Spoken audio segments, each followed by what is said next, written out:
Todo Seu continua com uma história que o mundo acompanhou com apreensão, com esperança. E com certeza você deve estar bem fresquinho na sua memória a história dos 12 meninos e seu técnico de futebol que terminaram presos dentro de uma caverna na Tailândia. E apesar de lindas, elas merecem ser exploradas com cuidado e com segurança. Então nós vamos conhecê-las melhor com a ajuda de um espeleólogo. Olha que coisa maravilhosa aqui, é o Erik Senazowski. Você tá bom? Senazowski é o que, Erik? É de origem polonesa. Polonesa, né? Então, não vamos falar nenhuma língua eslava aqui, vamos falar em português. Mas eu quero, olha, a espeleologia é uma coisa que eu tenho um certo fascínio. Porque ela tem, de certa forma, depois a gente vai falar sobre isso, algo a ver com paleontologia. Então, eu gosto muito dessa história. Então, eu queria que você dissesse para a gente, o Erickson, o que é, na verdade, a espeleologia? Bom, a espeleologia é um esporte de ciência que visa a exploração e a documentação das cavernas, né? A parte esportiva explora as cavernas, né? Faz todo esse primeiro acesso, né? E a parte técnica faz a documentação que posteriormente serve de subsídio para diversos estudos científicos. Bom, a gente teve esse episódio agora do resgate, né? O episódio não é isso aí, isso é uma outra coisa. Mas o episódio do resgate desses meninos lá na Tailândia, né? Qual foi o principal, na sua visão, o principal problema enfrentado pela equipe de salvamento lá, de resgate? Bom, a questão da água, né? Porque quando você fala de um ambiente confinado, que é a caverna, vamos fazer um comparativo. Se você está mergulhando no mar, numa lagoa, né? Num local aberto, né? Qualquer emergência, você, com os devidos cuidados, lógico que o mergulhador não pode sair subindo assim, que é a questão da descompressão, né? Exato. Mas ele sobe, né, e encontra o ar. Quando você está dentro de um ambiente subterrâneo, restrito, que a água está em contato com o teto, aí você não tem essa possibilidade. Então, qualquer falha técnica, qualquer falha de preparo daquela atividade, ela pode ser fatal. Aliás, em função disso, Erickson, eu vou dizer, depois desse acontecido, mas muito se falou sobre os perigos da exploração das cavernas. É, de fato, um esporte perigoso, né, a espeleologia? A minha primeira resposta é não, porque a maior parte das cavernas, elas são horizontais, de fácil acesso, né? Agora, é lógico que existem as cavernas que têm exigências técnicas maiores. Então, o caso do mergulho, o caso de abismos, né, onde é necessário o uso de cordas. Então, quando você começa a trabalhar nesses ambientes mais complexos, mais técnicos, você tem um maior nível de risco. Mas a maior parte das cavernas, no geral, são seguras. A espeleologia é um esporte seguro. Agora, Erickson, nem toda caverna é subterrânea, né? A classificação das cavernas é assim, elas são cavidades naturais subterrâneas. Então, todo ambiente natural formado por uma rocha, né, que seja subterrâneo, é uma caverna. Então, todas são subterrâneas? Todas as cavernas são subterrâneas. Eu vou fazer uma pergunta boba para você. Qual é a maior caverna do mundo? Bom, a maior caverna do mundo é a Mammoth Caves, né, nos Estados Unidos. Ela hoje está com mais de 640 quilômetros. Eu nem vou arriscar. Como é que é? 640. Mais de, né? Eu não vou arriscar dar um número preciso. Isso, é exatamente ela. Meu Deus do céu. Olha que tem estalactite. Então, eu não vou arriscar dar um número preciso, porque cada vez que eu consulto, ela está maior, né? É uma caverna que está sempre em documentação, em mapeamento e crescendo. E ela aumenta? Sim, porque você está fazendo uma exploração, encontra uma galeria nova, né? Abre, continua e você vai lá, faz o mapa e vai crescendo nela. Então, ela ainda não está concluída. 640 que... Meu irmão, é muita coisa. Agora, se diz que tem uma outra caverna na Tailândia, a Sondong, que é a maior do mundo. Então, existe um equívoco, são coisas distintas. A Sondong é uma caverna ampla, muito grande, então ela é a maior do mundo nessa questão do volume, né? Entendi. Agora, quando se fala em desenvolvimento, em caminhamento, a Mammoth Caves é a maior. Meu Deus, o Brasil também é um país rico em cavernas. Muito, a gente sabe. Muito. Quais você já visitou? Fala. Bom, eu conheço mais ou menos no Brasil já em torno de 1.400 cavernas. Quantas? 1.400. Como 1.400? Eu sei que tem muito, mas 1.400 existem? Então, são cadastradas mais de 10 mil no Brasil. Mas existe uma estimativa... Olha, o cara que gosta de espeleologia, mas que não tem nenhuma informação técnica, que é o meu caso, 10 mil é muita coisa. Então, mas estima-se mais de 300 mil. Essa caverna onde é? Essa caverna fica no município chamado Natalândia, norte de Minas Gerais. Nós descobrimos ela numa expedição há 3 anos atrás.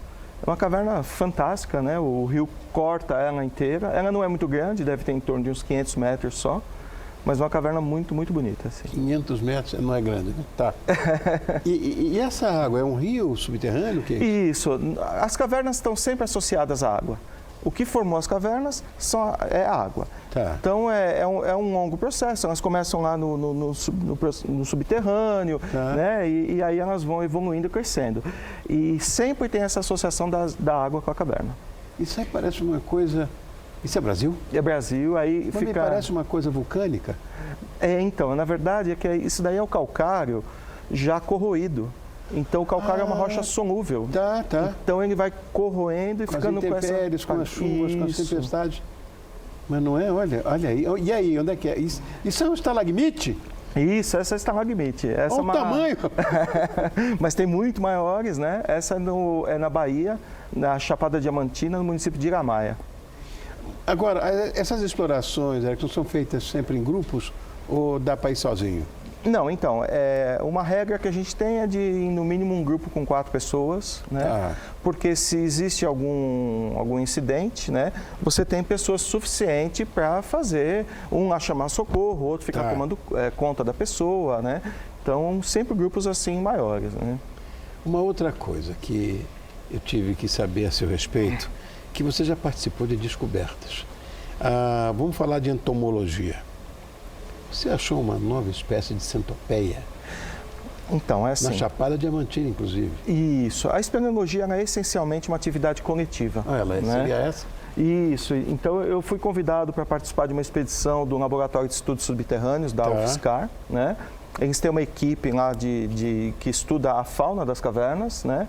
E a gente teve essa feliz descoberta, né? A equipe como um todo, eu estava junto na equipe, e a gente localizou essa nova espécie de lacraia. E normalmente elas não são pigmentadas, né? Esses animais subterrâneos, né? E essa aí é. Então, mas ela tem uma pigmentação mais leve, se você observar com os parentes de fora. O que acontece é que a pigmentação dentro da caverna, ela custa energia. Então, quando você tem baixa alimentação, tudo que aqui consome a sua energia, você tem que economizar.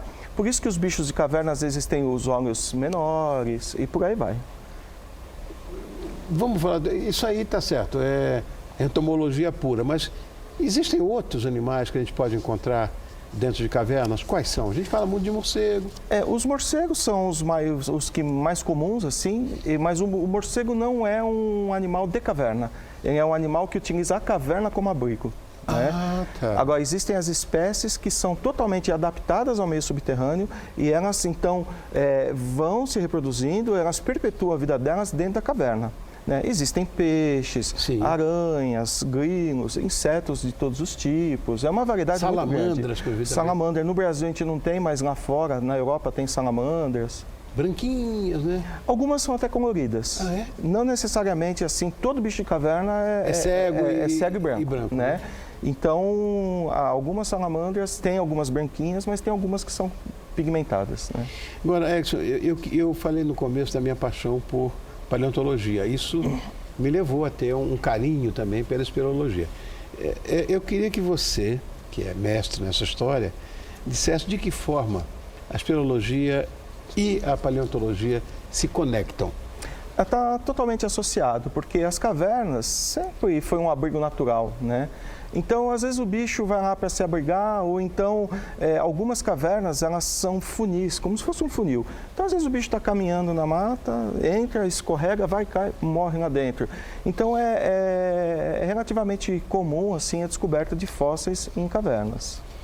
Quer dizer, quando você fala fósseis, nós estamos falando de Megafauna, não se fala em dinossauros. Não se fala em Cretáceo, né? Não. É mais para... Mais recente. Mais recente, depois da glaciação? Isso. Ou durante a glaciação? É um período assim, a gente fala em 10 mil a 200 mil anos. Isso aí o que é? Isso aí é mamute? Esse daí é um tatu gigante. Ah, né? Sim. Esse é o fóssil que a gente descobriu numa caverna também, na cidade de Iramaia, na Bahia.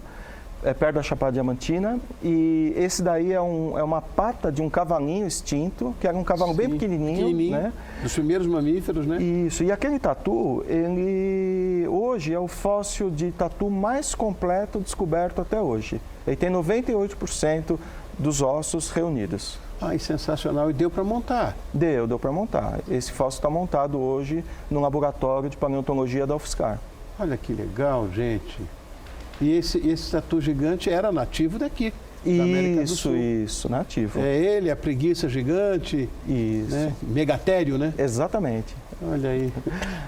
E a carapaça desse tatu, a gente voltando um pouco ao nosso passado mais recente, é mais ou menos do tamanho de desses orelhões de rua, assim. É, um negócio bem gigantesco, né? Qual é o nome desse tatu mesmo? Esse daí é um Pampatherium. Pampatherium, tá? Isso. Olha que coisa maravilhosa. Pô, Eric, você devia ter... Pô, podia fazer mais essas pautas aqui, né? De espeleologia, não é? Essas coisas que eu gosto, paleontologia, que são coisas curiosas, mas muito, muito bacanas, muito bacanas. Quero te agradecer por ter vindo.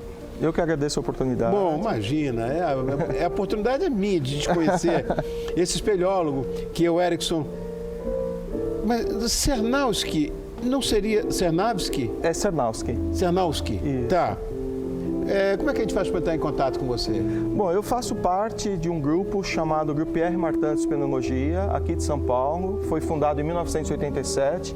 É um grupo totalmente voluntário, né? E o objetivo do grupo é, então, a descoberta de novas cavernas, a exploração e a documentação com mapeamento. E, em paralelo, a gente faz atividades de resgate, exploração vertical, mergulho e tudo mais. Tem um endereço? Tem o site www.gpme.org. Isso. .org? .br. Ok. Obrigado, Erickson. Eu que agradeço. Muito legal.